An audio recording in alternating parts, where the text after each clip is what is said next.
Here we go.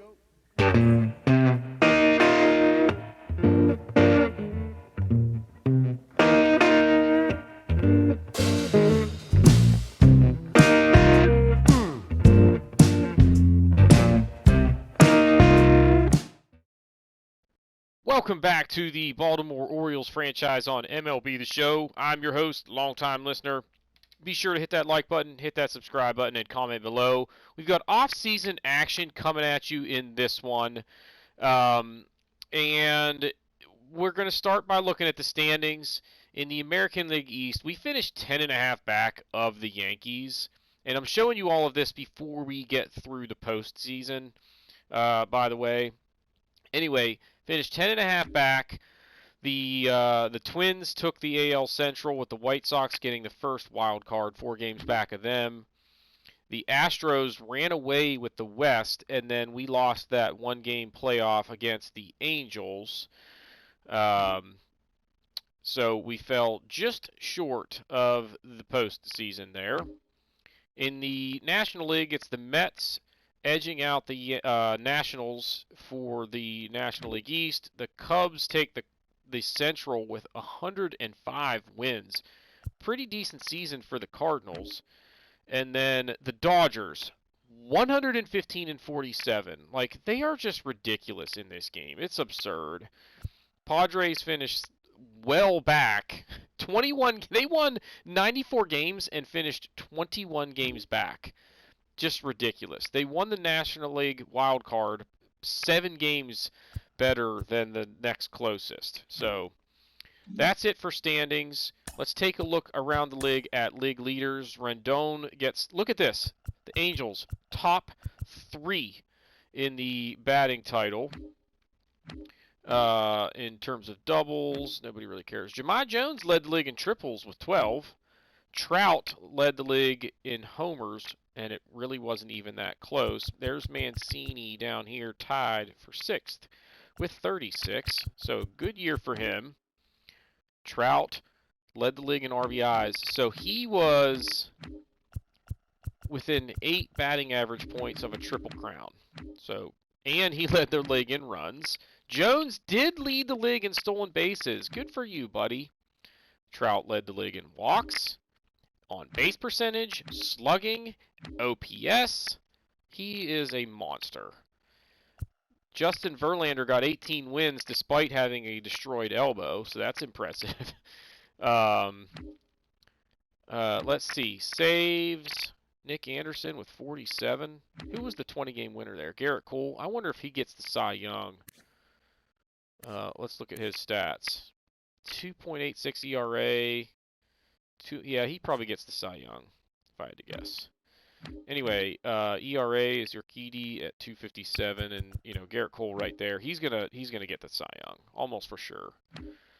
Shutouts, a couple guys with 3. He was second in strikeouts behind Giolito with 226. Innings pitched. Bunch of guys up there in the 220s. Look at John Means, 6th. Not bad. Not a lot of Orioles being represented in the league leaders, though. So that's kind of interesting. Look at that. Shane Bieber, 5.9 WAR. Kind of impressive. And then Trout, not even close in that category. In the National League, it's Freddie Freeman getting the batting title. Yelich with 48 homers. 120 RBIs, tied with Mookie Betts. LeCastro, 39 stolen bases. Bryce Harper led the league in walks. Yelich. Clayton Kershaw won 25 games. And he went 25-3. That is just ridiculous. 50 wins, or 50 saves for Jansen. Kershaw, 2.13. How old is he? When is MLB the Show going to start letting him slip off into the twilight of his career? That'll be interesting to see. Trevor Bauer, 222 strikeouts. Kershaw, 232 innings pitched. In the National League, that's ridiculous. DeGrom, a whip of 1. Kershaw, the best pitching WAR. Trevor Story, Pretty solid there. So that's it for league leaders. Let's go to our team statistics, and we're just going to kind of look at some highlights here. We'll sort by OPS. It's going to be Mancini, really good year, 296, 36 homers, and 102 driven in. Montcastle was really solid. Rio Ruiz, pretty good year for him, 23 home runs. Urias was pretty solid for us all year long. He struggled a little bit down the stretch, but 278 from him is pretty good. Corey Dickerson was okay. I'd like to see his average a little bit higher. Jahmai Jones was okay. Pat Valaika struggled big time for most of the season and then turned it on down the stretch. Austin Hays only hit 240. That's kind of a disappointment. Brandon Marsh, not a lot of expectations from him yet anyway. He's still pretty raw. Severino was decent. Tyler Nevin was decent. Mr. Disappointment right here, batting .212 and a 647 OPS. The power numbers aren't terrible. I think he missed a little bit of time, but I need him to hit like 260 with 25 homers, and he just wasn't that good. Adley Rutschman cooled off down the stretch, but he's still really young. Expect big things from him in the future. DJ Stewart was kind of a disappointment. Yolmer Sanchez was really bad, but don't expect much from him at the plate anyway. So that's that. Let's look at pitchers. We'll sort by whip, and we're going to start with the good and then get back to the ugly. Wade LeBlanc. If he would have put up those kind of numbers over an entire season, like holy crap, he was just fantastic for us. The ERA was inflated, but he was really sharp. Good season for John Means. 209 innings worked. The ERA under 3 and the whip of 1.19 is pretty solid for a guy that, you know, he's our ace, but he's like a number 2 or 3 starter on most teams. So we'll take it. Valdez was really sharp before he got hurt. Good year for Felix Hernandez. 14 wins. The ERA was up a little bit, but he was really good for us this year. And not sure how much longer I can expect solid years from him, but he should be in our rotation next year, assuming we still have him under contract. Dylan Tate, small sample size, but he was pretty good. Sean Armstrong was pretty solid all year long. David Robertson, I'm not even sure if we're going to bring him back, but if we do, he is a setup guy. He is not going to be our closer. He's just not clutch.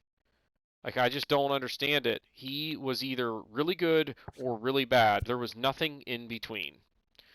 Keegan Aiken was decent for us.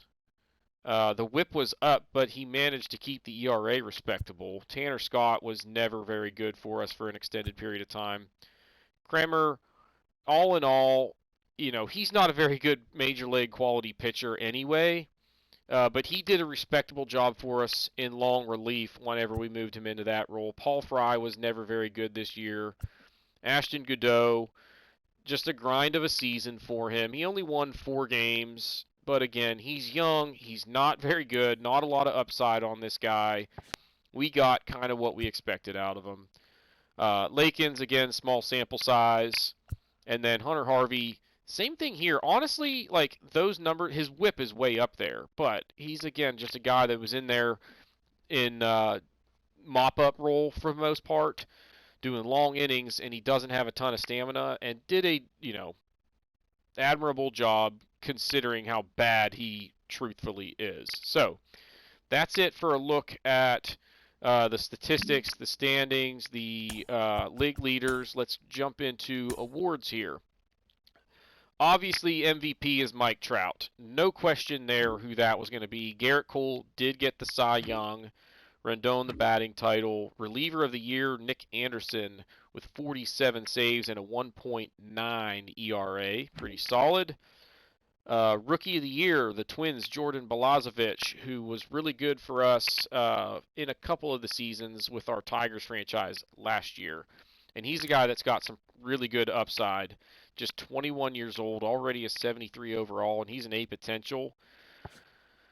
Look out for him down the road. So Mike Trout, Hank Aaron Award, Gold Glove for pitchers goes to Shane Bieber, Vasquez at catcher, Rowdy Tellez at first. Interesting. Jonathan Scope at second, Chapman at third, Correa at short, Giancarlo Stanton. Oh, I guess he is a decent defender according to those ratings. Austin Hays got a Gold Glove. That a boy. And then Mr. Disappointment gets himself a Gold Glove. So there you go. Silver Slugger at DH goes to Xander Bogaerts. I don't know why he's registered as a DH, but whatever. I guess he played a lot of DH this year. Grandal at catcher. Trey Mancini got one at first base. That a boy. DJ LeMahieu at second. Rendon at third. Correa at short, although he hit 247. I would have given it to Willy Adames. I like those numbers, although the RBIs, I mean, I guess that's kind of a toss-up there. And then in the outfield, it's Trout, Alvarez, and Stanton. In the National League, it's Christian Yelich with Kershaw second. How do you not give it to Kershaw when it says he has 180 RBIs? I think that's wrong. I don't think his batting average was 25-3. But anyway, 25-3, and he doesn't get the MVP. That's just asinine. Look at this. Top 3, all Dodgers. Freeman gets the batting title. Scotty Oberg with the Reliever of the Year award. Colton Walker, Rookie of the Year for the Rockies, 256 with 15 homers. O'Neal Cruz, a highly touted prospect for the Pirates, still very raw. Second in the voting there. Hank Aaron Award goes to Christian Yelich.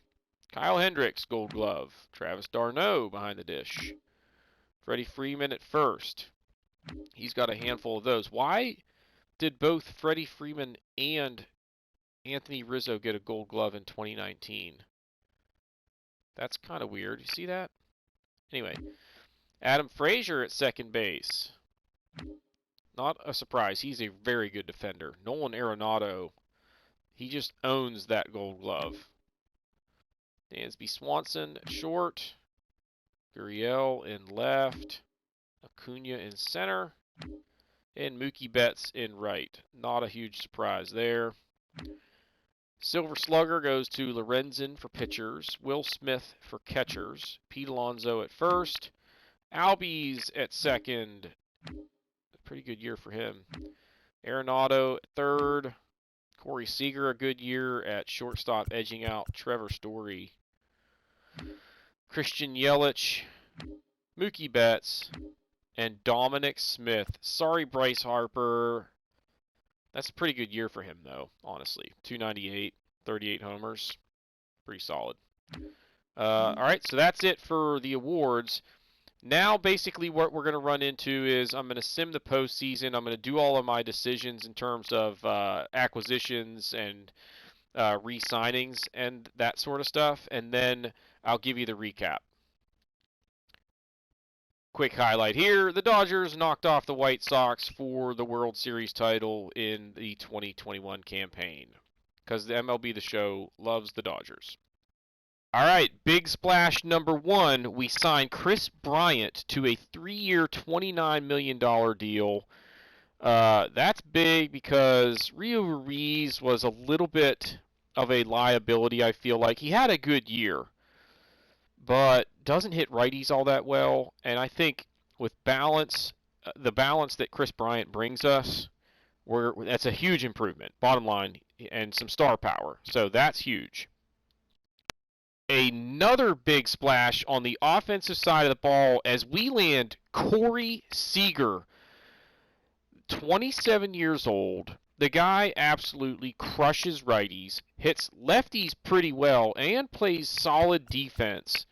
And again, he's 27, so we've got a few good years left with him.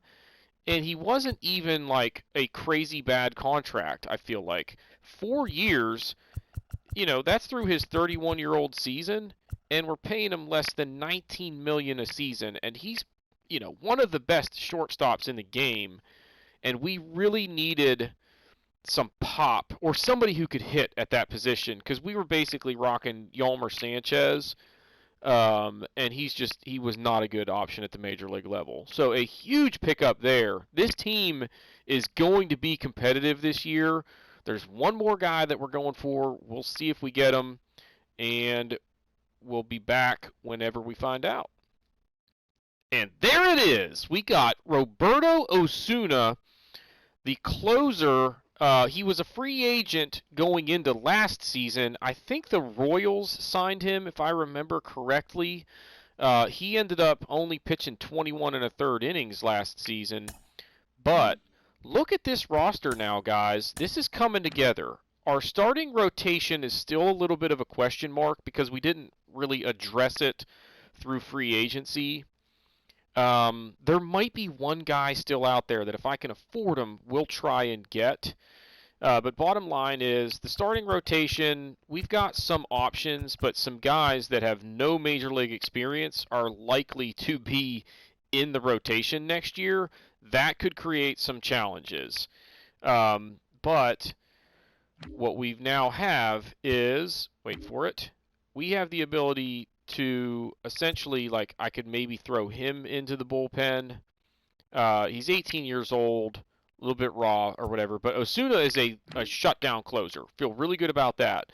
Now in the bullpen, we've got Robertson as a setup guy, Armstrong as a middle relief, Lakins as a middle relief option, Valdez as a middle relief option. Paul Fry is going to be the key. If he can do a decent job as the lefty setup man, or even Tanner Scott, then our pitching should be all right. Our pitching wasn't terrible last year, but again, we didn't do anything to really help the rotation.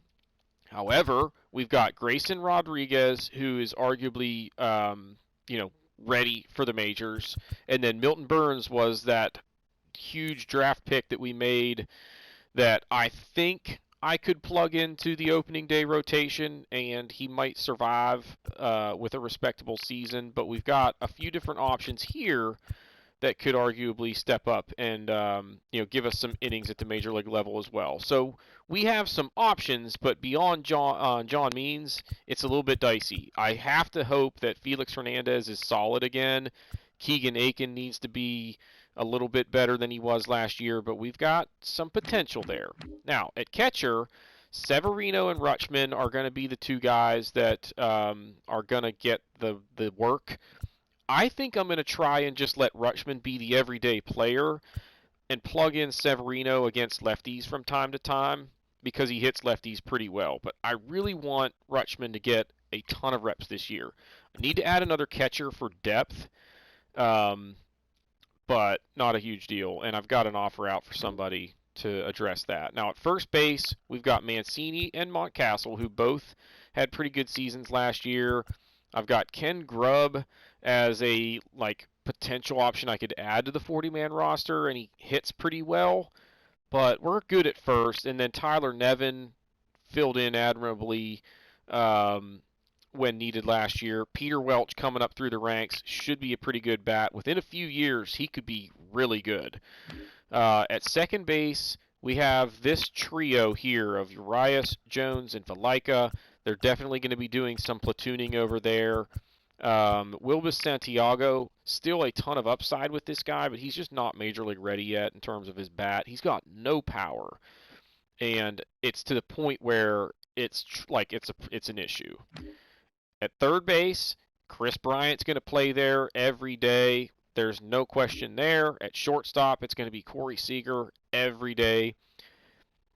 Adding some of the talent up the middle there with Seager and having lots of options at second base means Terrin Vavra is going to be stuck at AAA for another year, get to develop a little bit more. He's ready defensively, and he's got good speed. The bat just needs to come along a little bit.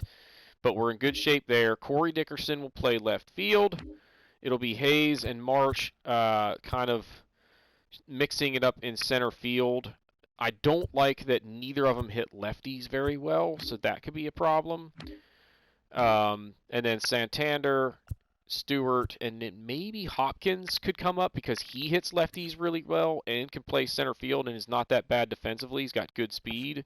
He's a guy that probably need to try and get him onto the 40-man roster. Actually, do I have him on there? Yes. So that's good because he is going to definitely get some looks in center field. But I really like the way this team came together.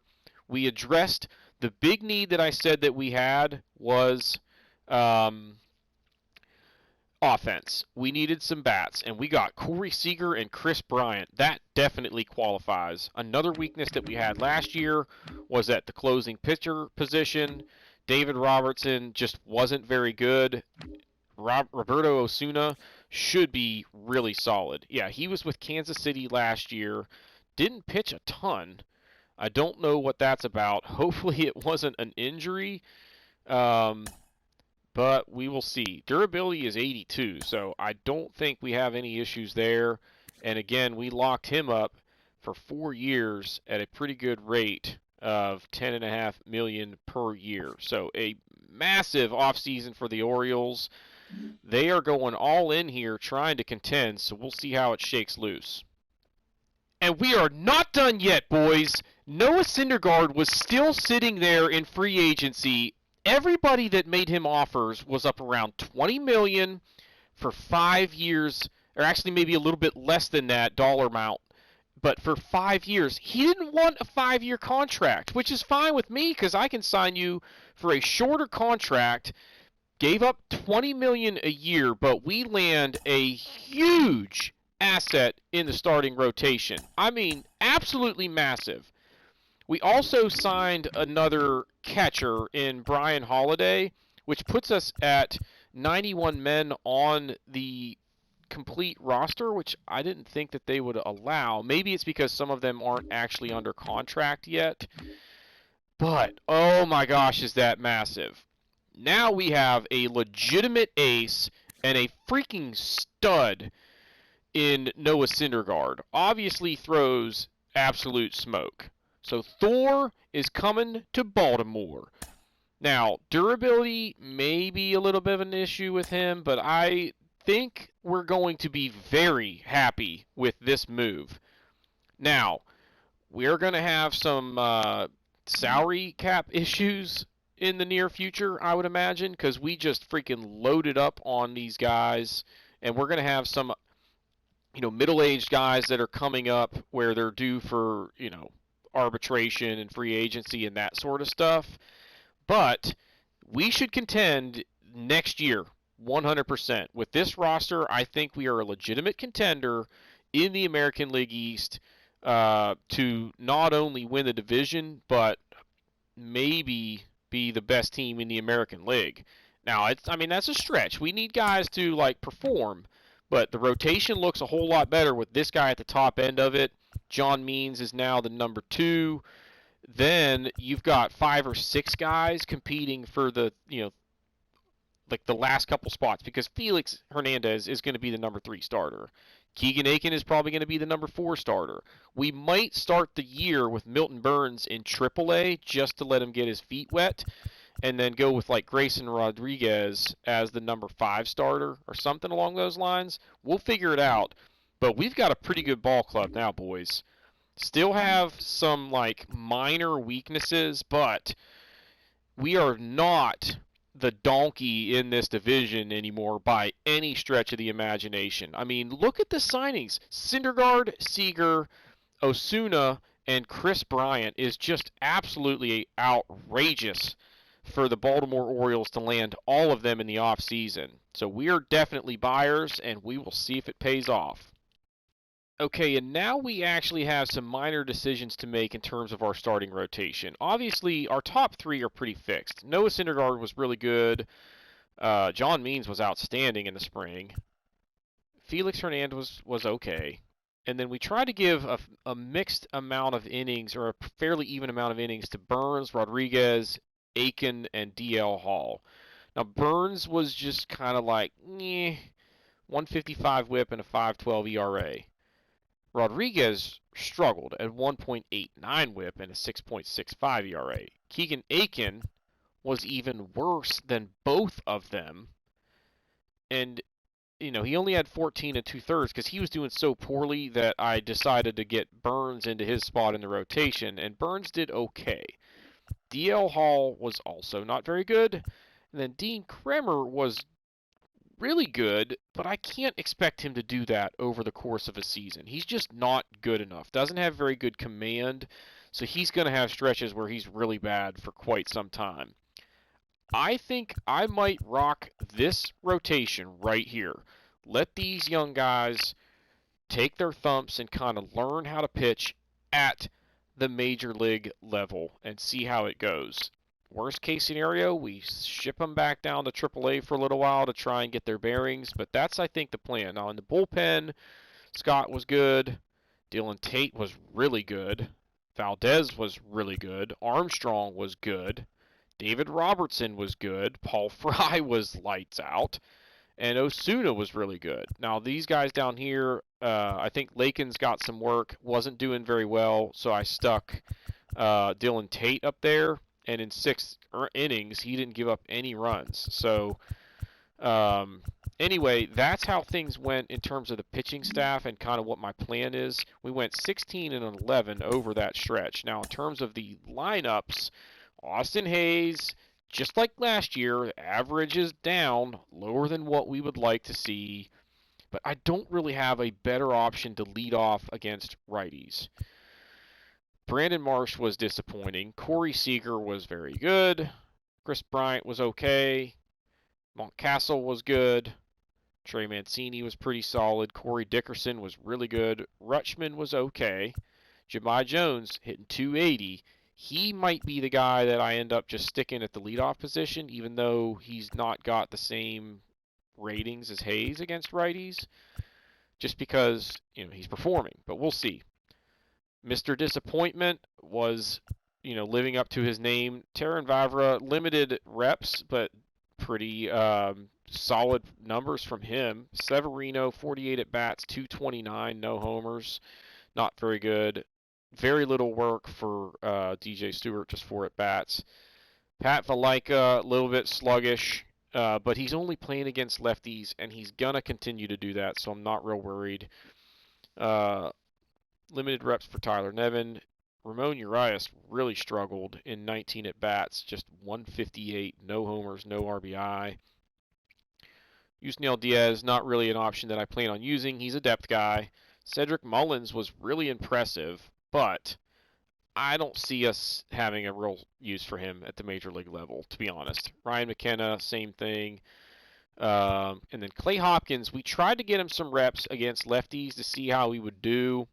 He hit 214, no pop. I don't think he's going to be a key piece of the puzzle for us right away, but interesting to at least get a look at him. And then Peter Welch is a prospect at first base that should be really good eventually, but had a rough go at it at the spring training this season. So, guys, I'm going to try and do my best to kind of get all the rosters and everything set up so that we can jump right into action for opening day in the next episode. So I appreciate you watching. Be sure to hit that like button, hit that subscribe button, comment below, and we will see y'all next time. Here we go.